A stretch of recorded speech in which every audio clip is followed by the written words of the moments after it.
Hello students, हमने अब तक इसमें 5 वीडियो कर लिए हैं। आज का हमारा जो वीडियो है वो रजिस्टेंस कम्बिनेशन के ऊपर होगा। तो रजिस्टेंस का जो कम्बिनेशन होता है भाई 2 तरह का होता है। एक तो करते हैं हम उनको सीरीज़ में और एक पैरेलल में। सीरीज़ कम्बिनेशन का मतलब होता है कि जब हम किसी सोर्स से उसको चार्ज करें, किसी सोर्स से रजिस्टेंसेस को हम कनेक्ट करें।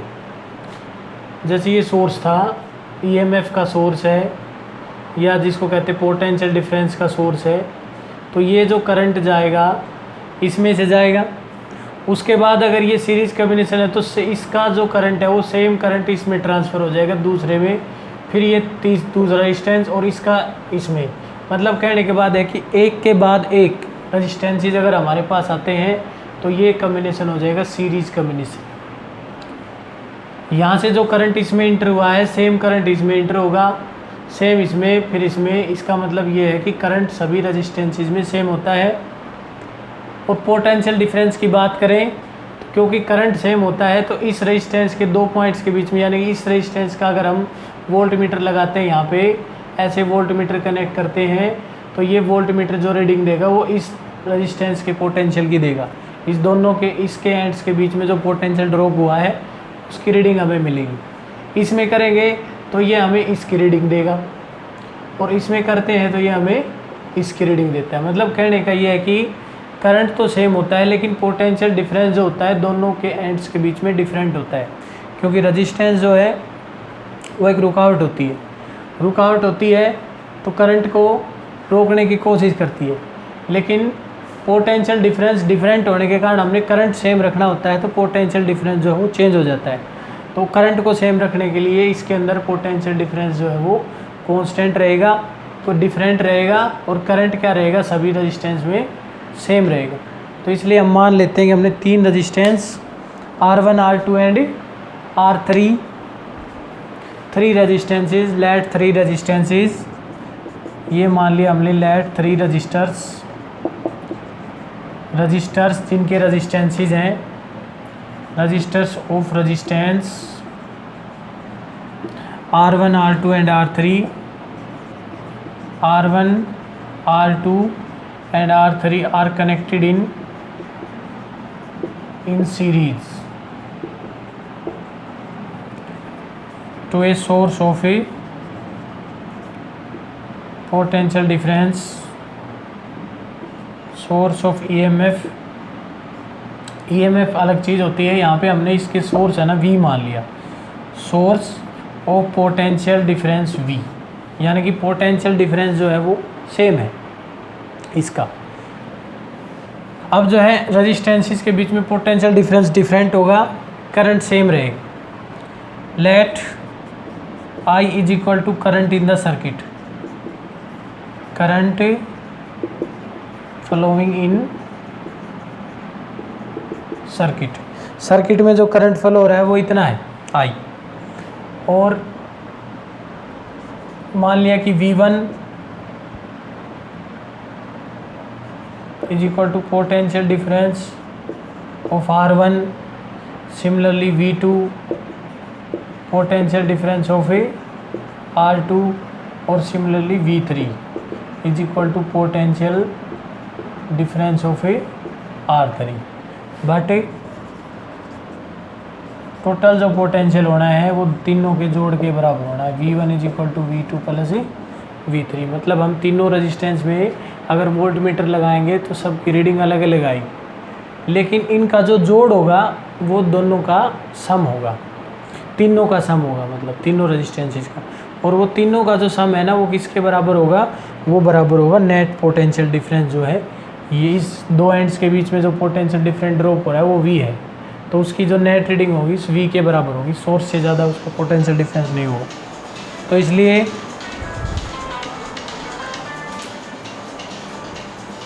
यहाँ पे V की वैल्यू जो है V1, V2, V3, ये इक्वेशन 1 होगी। As V1 is equal to हमारे पास आ जाएगा, ओम्स लॉ अगर लगाते हैं हम तो V1 की वैल्यू आती है हमारे पास IR1, V2 की वैल्यू आ जाएगी हमारे पास IR3, और सिमिलरली V3 जो है हमारे पास हो जाएगा, V2 हो जाएगा IR2 और V3 हो जाएगा भाई IR3। ये तीनों रजिस्टेंसेस जो हैं उनके पोटेंशियल डिफरेंस अलग अलग थे, अलग अलग हमने ले लिए और टोटल पोटेंशियल डिफरेंस जो है हमारे पास तीनों के जोड़ के बराबर होना चाहिए। सो V इज इक्वल टू हमारे पास V1 की वैल्यू जो है IR1 पुट करो, V2 की वैल्यू IR2 पुट करो और V3 की वैल्यू करो IR3। तो इसका मतलब टोटल पोटेंशियल डिफरेंस I को कॉमन लेंगे तो हमारे पास हो जाएगा R1 plus R2 plus R3। ये टोटल पोटेंशियल डिफरेंस हो गया। अब हमने क्या करना होता है, ये क्वेश्चन नंबर 2। अब क्या करें भाई हम, अगर इन तीनों रजिस्टेंसेस को मिला के एक रजिस्टेंस बन जाए, क्योंकि तीनों का रजिस्टेंस इक्विवेलेंट रजिस्टेंस बने और वो मान लो RS बन जाए, सोर्स तो सेम रहेगा, जो पोटेंशियल डिफरेंस वाला जो सोर्स है जो करंट प्रोवाइड कर रहा है वो सेम है, उसका पोटेंशियल डिफरेंस रहेगा सेम, लेकिन उसका जो रेजिस्टेंस है तीनों का मिला के एक रेजिस्टेंस बन जाएगा और करंट भी आई रहेगा। अब इस सर्किट के ऊपर अगर हम ओम्स लॉ लगाते हैं तो हमारे पास इक्वेशन आएगी V is equal to IRS। इसका तीनों को मिला के मान लिया एक रेजिस्टेंस बन गया RS, तो सोर्स V है, करंट I है, रेजिस्टेंस RS है, तो टोटल हमारे पास हो गया V is equal to IRS according to Ohm's law. ये क्वेश्चन 3 हो जाएगी। और यहाँ से V की वैल्यू जो है इसके बराबर है ऑन कंपेयरिंग, इसको हम कंपेयर कर दें 2 और 3, 2 और 3 को अगर हम कंपेयर करें तो हमारे पास भाई इनको जोड़ो IRS और ये I into R1 plus R2 plus I3। तो इसका मतलब I से I कैंसिल हो जाएगा, तो RS की जो वैल्यू है टोटल जो रेजिस्टेंस हमारे पास हो जाएगा R1 plus R2 plus R3। अब एक एग्जांपल लेके हम इसको थोड़ा एक्सप्लेन करते हैं। वैसे तो ये तीनों रेजिस्टेंस का सम हो गया, इसका मतलब सीरीज़ कॉम्बिनेशन के अंदर जो रेजिस्टेंस होता है वो सभी रेजिस्टेंसेस का जोड़ होता है। 3 है तो 3 का जोड़ 4 है तो 4, और 50 है तो 50। लेकिन अब हम इसको प्रूव करते हैं कि रेजिस्टेंस के ऊपर क्या फ़र्क पड़ता है। सीरीज़ कॉम्बिनेशन अगर रेजिस्टेंस को कर जाए, सीरीज़ में कंबाइन करें तो क्या इफेक्ट पड़ेगा। मान लिया कि एक रेजिस्टेंस है 5, R1 की वैल्यू 5 है, R2 की वैल्यू 7 है और R3 की वैल्यू मान लिया 10 है। इन तीनों को जोड़ो, हमारे पास नेट रेजिस्टेंस जो है वो आ जाएगा 5 प्लस 7 प्लस 10।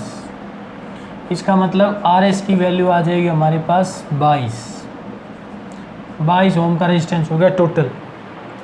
अब ये जो 22 ओम का रेजिस्टेंस है ये 5 से भी ज़्यादा है, ये 7 से भी ज़्यादा है और 10 से भी ज़्यादा है। यानी कि कहने का मतलब ये है कि जो RS है वो ग्रेटर देन R1 भी है, RS ग्रेटर देन R2 भी है और RS ग्रेटर देन R3 भी है।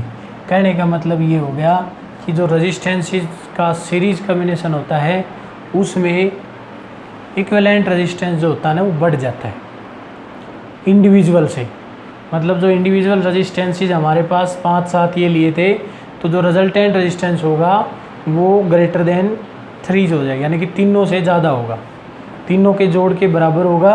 3 है तो 4 है तो 5 है तो, लेकिन अलग अलग रेजिस्टेंसेस जो हैं उनसे उसकी वैल्यू ज़्यादा हो जाती है।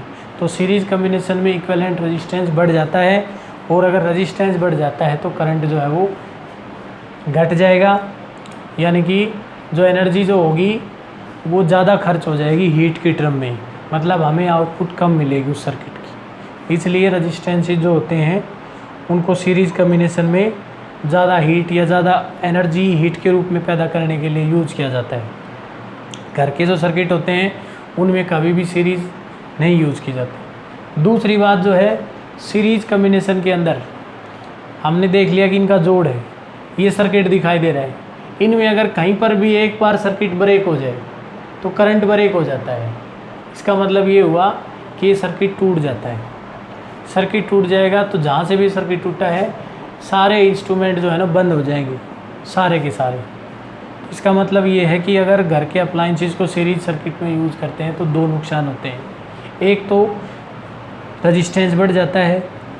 दूसरा, सर्किट जो है ना वो ब्रेक हो जाता है, रेजिस्टेंस का लॉस ज़्यादा होता है, यानी कि रेजिस्टेंस ज़्यादा होने से एनर्जी लॉस ज़्यादा होता है, और एनर्जी लॉस ज़्यादा होगा तो हमें आउटपुट कम मिलेगी। ठीक है, तो इसलिए घर के अप्लायंसेस जो हैं वो सीरीज सर्किट में नहीं जोड़े जाते। दो ही कारण है, या तो एनर्जी का लॉस ज़्यादा होगा, और दूसरा कारण है कि कहीं पर भी अगर ब्रेक हो गया, शॉर्ट सर्किट कहीं पर भी हो गया, टूट गया सर्किट, तो सारे अप्लायंसेस जो हैं वो बंद हो जाते हैं। तो घर का जो मेन स्विच होता है ना वो सारे अप्लायंसेस के सीरीज़ में होता है, ताकि ओवरलोड होने से वो स्विच टूट जाए, सर्किट टूट जाए, और घर के अप्लायंसेस जो है वो ख़राब होने से बच जाए। बाकी जो अप्लायंसेस होते हैं मेन सप्लाई से आगे आगे, वो सारे होते हैं पैरेलल में।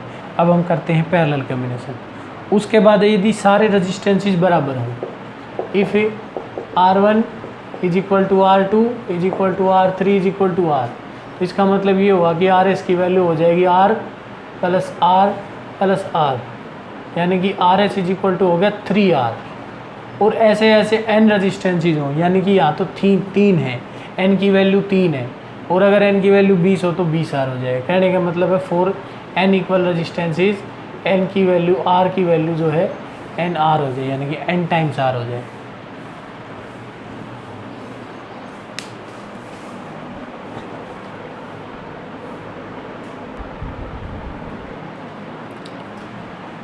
Parallel combination of resistances. Parallel combination of resistances के अंदर क्या होता है कि जो जितने भी रेजिस्टेंसेस होते हैं उनका जो वन एंड होता है वो एक तरफ से बैटरी के एक टर्मिनल से जुड़ा होता है, और जो दूसरा एंड होता है वो सभी का दूसरा एंड जो है वो दूसरे टर्मिनल से जुड़ा होता है। जैसे कि ऐसे भी मिल सकता है डायग्राम, हमें ऐसे मिल सकता है, और भी कई टाइप हो सकती हैं। लेकिन हमने सिर्फ ये देखना होता है कि इन सभी रजिस्टेंसेस का जो है ना एंड देखेंगे कि किधर है। ये तीनों, इसके जो तीन एंड है तीनों के इस पॉइंट पे कनेक्ट हैं, और ये तीनों जो है वो इस पॉजिटिव टर्मिनल से कनेक्ट है। इसी तरह 1 2 3 ये जो दूसरे तीन एंड थे वो हमारे पास इस पॉइंट पे कनेक्ट, और ये जो पॉइंट है वो यहाँ कनेक्ट। ये सब कनेक्शन वायर है। कनेक्शन वायर कैसे भी हो सकती है, घूम के भी सीधी भी हो सकती है, या कर्व में भी हो सकती है, लेकिन वो कनेक्शन वायर होती है, उसका कोई भी मैटर नहीं होता, क्योंकि जो पोटेंशियल इस पॉइंट पर है वही पोटेंशियल यहाँ है, वही पोटेंशियल यहाँ है, और वही यहाँ है।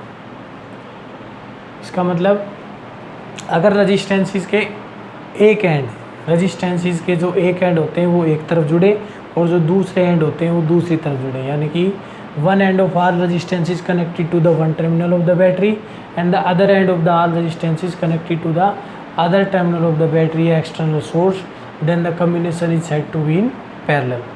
पैरेलल कॉम्बिनेशन के अंदर जो मेन बात ये होती है कि करंट जो है सोर्स से हमारे पास जो करंट निकलता है, या जो चार्ज का ड्रिफ्ट होता है, चार्ज फ्लो होता है इस सर्किट के अंदर, वो जहाँ पर भी ये जंक्शन बनता है उस जंक्शन पे आके अपने अपने हिस्से में डिवाइड हो जाता है। हिस्सा जो होता है यानी कि इनका जो पार्ट होता है वो डिपेंड करता है रजिस्टेंस के ऊपर, कि रजिस्टेंस जो है वो कितने हैं।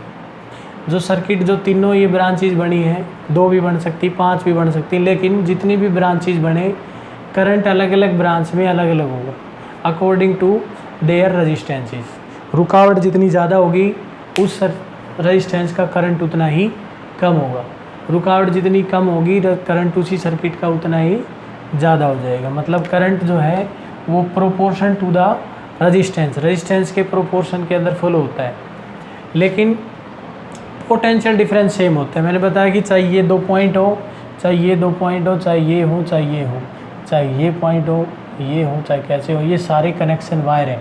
और कनेक्शन वायर्स के चाहे कितनी भी लंबी हो, लेकिन उनका जो मेन पॉइंट जो होता है वो देखा जाता है बैटरी के टर्मिनल से कि वो कहाँ पे कनेक्ट हो रहे हैं।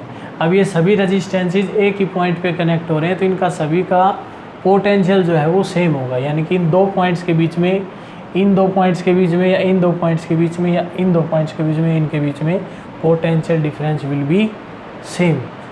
इसका मतलब सभी रजिस्टेंसेज का पोटेंशियल डिफरेंस सेम है, लेकिन करंट जो है वो डिफरेंट है। बट जो करंट यहाँ से गया था आई करंट, वो 3 ब्रांचेज में डिवाइड होके इधर से आ जाता है, तीनों में से, इसमें से I1 वापस आ जाएगा, इसमें से I2 वापस आ जाएगा, और इसमें I3, और ये टोटल यहीं आके हमारे पास कितना करंट फ्लो होगा I। मतलब पैरेलल कॉम्बिनेशन में potential difference of the each resistance will be same, and current will be different. इस कंसेप्ट को यूज़ करके हम आगे बढ़ते हैं। Let 3 resistances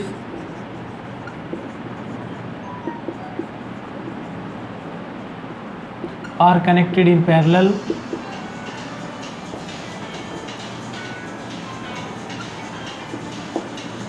to a source of a potential difference V से जोड़ दिया हमने इसको, external source of potential difference. Then I1, I2 and I3 be the currents flowing in through resistances।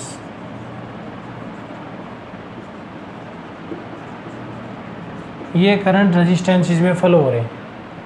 Then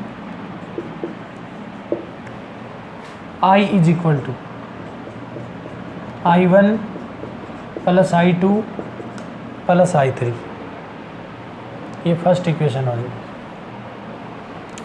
but I1 is equal to, according to Ohm's law अगर use करें हम, तो I1 की वैल्यू हो जाएगी हमारे पास V/R1। I2 is equal to V/R2 और I3 is equal to V/R3। यानी कि तीनों जो करंट हैं वो अलग अलग हैं, लेकिन पोटेंशियल सभी रेजिस्टेंस का सेम है। तो हम ओम्स लॉ लगा के तीनों का करंट निकालेंगे और फिर यहाँ पे हम इसको यूज़ करते हैं।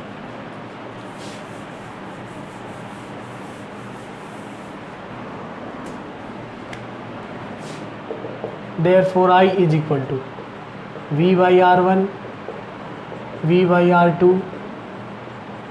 V/R3। अब V को हम कॉमन लेते हैं,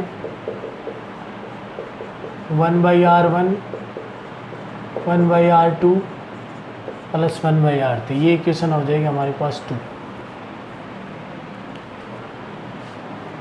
अगर इन तीनों रेजिस्टेंस को मिला के एक रेजिस्टेंस बने RP, जो इनका इक्विवेलेंट रेजिस्टेंस बने, तो ये सर्किट कैसे मॉडिफाई हो जाएगा।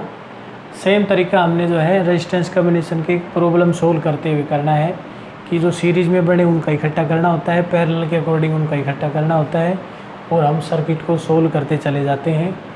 अगर तरीके से सोल्व करेंगे, कंसेप्ट क्लियर समझ के कि 1/1 रेजिस्टेंस है तो सीरीज़ है और ब्रांचेज हैं तो पैरेलल है, तो कोई भी न्यूमेरिकल जो है हमसे गलत नहीं होगा। इसके बाद इसमें क्या करना है, हमने ये तीनों रेजिस्टेंस का इक्विवेलेंट रेजिस्टेंस ये बना दिया हमने RP। सोर्स वही रहना है, रेजिस्टेंस पैरेलल कम्बिनेशन के RP हो गया, पोटेंशियल उसका वही रहेगा। तो इसका मतलब अब इस सर्किट में अगर ओम्स लॉ लगाते हैं, also so by Ohm's law, Ohm's law से हम ये लिख सकते हैं कि V is equal to current I है और रेजिस्टेंस RP है।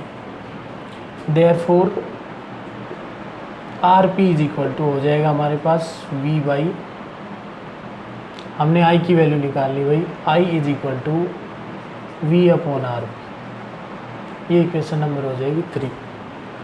सेकेंड इक्वेशन से करंट ऐसे है, थर्ड से ऐसे है, यानी कि सर्किट का करंट ये है और इस इक्विवेलेंट सर्किट का करंट ये है। इन दोनों को जब हम कंपेयर करते हैं, on comparing 2 and 3,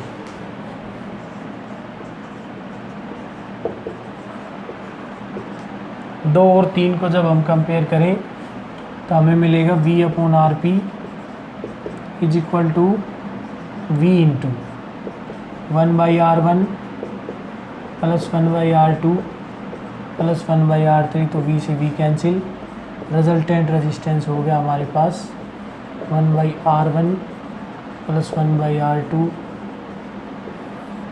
plus 1/R3। ये रिजल्टेंट रेजिस्टेंस है। यानी कि पैरेलल कम्बिनेशन में जितने भी रेजिस्टेंसेस होते हैं, रिजल्टेंट रेजिस्टेंस उनका रेसिप्रोकल का जोड़ होता है, यानी कि उल्टा करके। जैसे कि हमारे पास वही एग्जांपल ले हम, मान ली एक रेजिस्टेंस हमने R1 की वैल्यू ले ली 5, R2 की वैल्यू ले ली 10 और R3 ले लिया हमने 20। तो इन तीनों का जो है रिजल्टेंट रेजिस्टेंस होगा वो हमारे पास होगा भाई 1/R1 यानी कि 5 + 10 + 1/20। एलसीएम जो आएगा यहाँ पे ये आ जाएगा हमारे पास 20, तो 4 + 2 + 1 यानी कि 7/20, लेकिन ये 1/RP है, रिजल्टेंट रेजिस्टेंस है ये, इसलिए रिजल्टेंट का रेसिप्रोकल था ये, तो रिजल्टेंट आ जाएगा हमारे पास 20/7।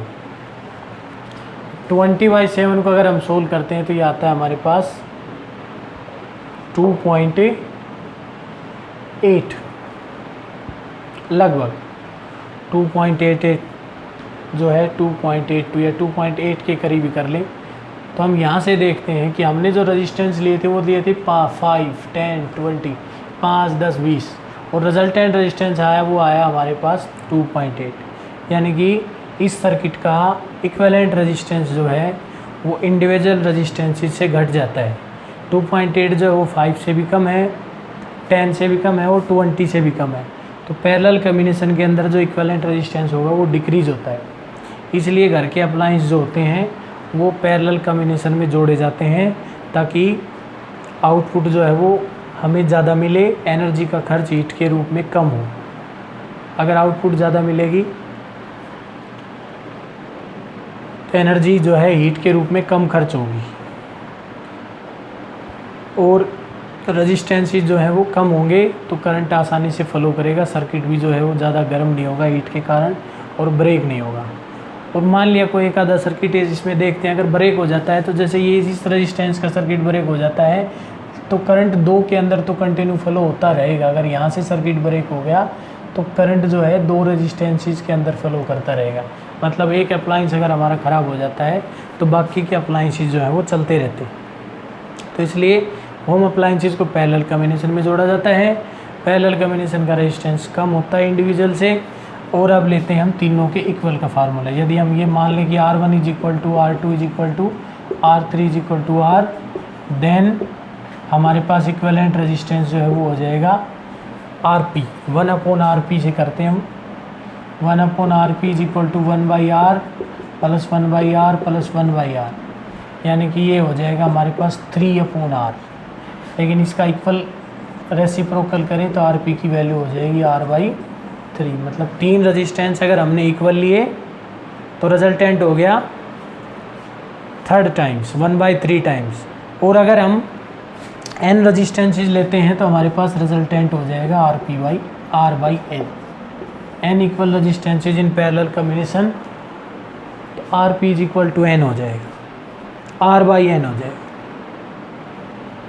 और अगर सेम रेजिस्टेंसेस सीरीज़ में हैं, सेम रेजिस्टेंसेस पैरेलल में हैं, इनका अगर हम इक्विवेलेंट लेते हैं यानी कि इनका रेशियो लेते हैं, n रेजिस्टेंसेस हम सीरीज़ में करें और n रेजिस्टेंसेस हम पैरेलल में करें, तो यहाँ से देखते हैं हम भाई कि जो सीरीज़ वाले हैं उनका रिजल्टेंट होता है RS = NR, और पैरेलल वालों का हो जाएगा RP = R/n। और इन दोनों का अगर हम रेशो निकालें RS/RP तो रिजल्टेंट हमारे पास आएगा NR/R/n। n जो है ऊपर चला जाएगा पलट कर, तो R से R कैंसिल होगा, हमारे पास जो रेशियो आएगा RS/RP वो आएगा n², यानी कि RS/RP = ये जो है इसके रेशियो में हो जाएगा n²1। मतलब जो सीरीज़ का जो रेजिस्टेंस होता है वो पैरेलल वाले रेजिस्टेंस के कॉम्बिनेशन का n² टाइम होता है।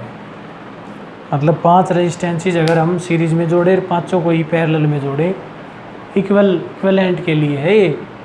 इक्विवेलेंट रेजिस्टेंस 5 पैरेलल में है और 5 ही वही के वही सीरीज़ में है, तो सीरीज़ वाला जो उनका इक्विवेलेंट रेजिस्टेंस होगा पैरेलल वाले इक्विवेलेंट का 25 गुना हो जाएगा, 5 का स्क्वायर 25 टाइम हो जाएगा।